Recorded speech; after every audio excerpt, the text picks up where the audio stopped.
Bienvenida a esta clase de física, esta cuarta clase sobre electricidad, cuarta parte en la cual vamos a estar hablando de la resistencia eléctrica. ¿Qué es la resistencia eléctrica? Una corriente es un flujo de electrones, lo sabemos eso nosotros. Pero cuando esos electrones se van moviendo a través de un conducto, en algunas ocasiones se presentan obstáculos para moverse, deben vencer una resistencia. En el caso de los conductores metálicos, esta resistencia proviene de las colisiones entre los electrones.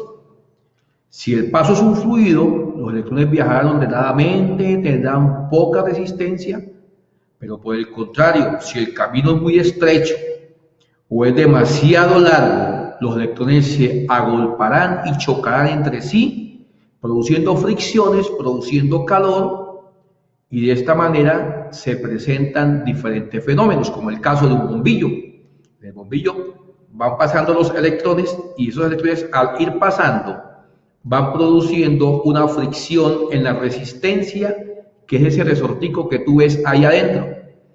Y esa resistencia que se ve ahí adentro, en lo que corresponde a un bombillo, en un caso de esos, va entrando los electrones, pero se encuentran con una resistencia.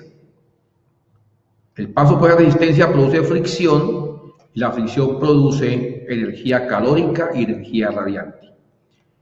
Entonces, la resistencia es la oposición que presentan los cuerpos al paso de la corriente. En eso de resistencia se ha clasificado según los colores. Aquí aparece una tablita que va mostrando según el color de la resistencia que tú compres allá en la tienda, en el almacén. Según el color, ahí te está dando una codificación que es universal, que le permite saber qué oposición le está dando a la corriente y qué oposición no le está dando. Existen conductores perfectos, como también hay semiconductores y como hay aislantes.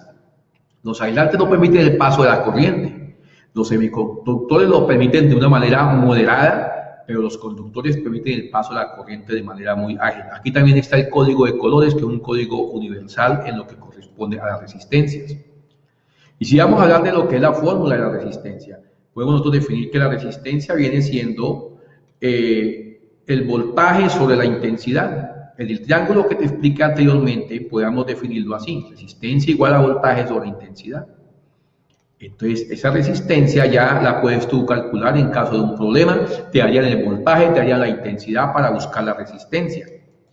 Pero en el crisol de fórmulas también tenemos que existen otras fórmulas que definen la resistencia, como que es la potencia sobre la intensidad de corriente eléctrica al cuadrado, o el voltaje al cuadrado sobre la potencia, o el voltaje sobre la intensidad. Este es el cuarto capítulo de los conceptos básicos de la electricidad. La electricidad, o en el caso de la resistencia, se da en ohmios, y un ohmio es la resistencia eléctrica que existe entre dos puntos de un conductor cuando una diferencia de potencial constante de 1 voltio aplicada entre estos dos puntos produce en dicho conductor una corriente de intensidad de 1 amperio. Es 1 amperio cuando no haya fuerza automotriz. Los ohmios se representan con esta letra, la letra omega griega, y en donde quiera que tú veas esa letra omega griega, indica resistencia. El capítulo que vamos a estar estudiando a continuación tiene que ver con los tipos de circuitos en serie y circuitos en paralelo. Aquí habría una letra omega, y en cada una de las resistencias se podría representar con una letra omega o como R2, son maneras de representar las resistencias. Entonces, no se pierda, esté atento a lo que es los circuitos en serie y los circuitos en paralelo. Es un gozo saber que hemos logrado terminar esta primera etapa de conceptos fundamentales de la electricidad.